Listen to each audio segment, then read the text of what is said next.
नमस्कार दोस्तों। तो हमारी आज की कहानी है सुदामा और भगवान श्री कृष्ण की।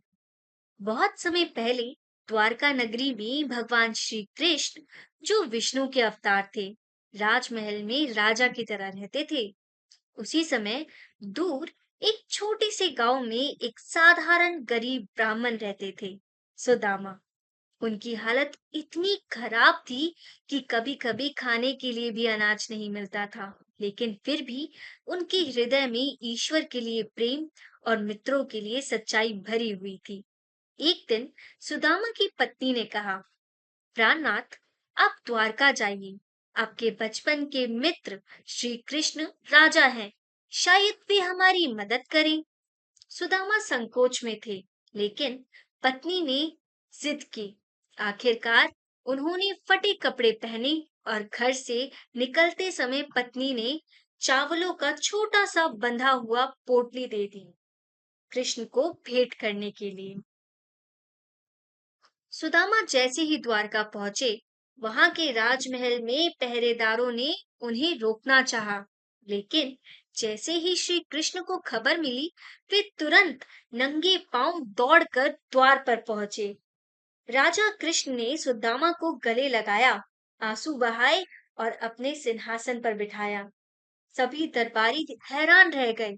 इतने साधारण व्यक्ति को भगवान खुद इतना सम्मान दे रहे हैं।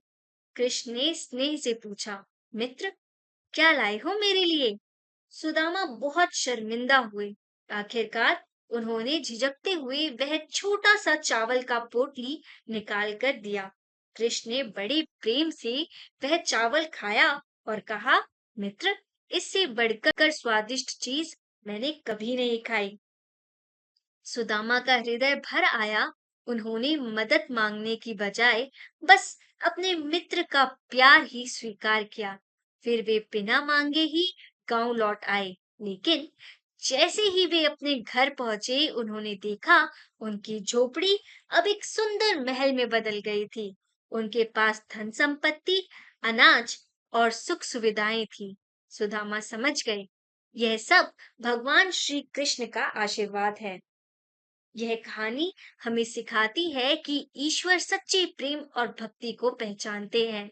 हमें किसी से मदद मांगने में झिझक नहीं करनी चाहिए, लेकिन सच्चा संबंध दिल से होता है, स्वार्थ से नहीं।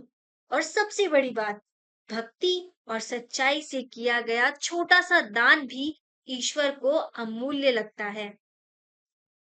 सच्चे दोस्त वही होते हैं जो हर हाल में साथ निभाते हैं, और स्वार्थ छोड़कर प्रेम और भक्ति से जीना ही असली धन है।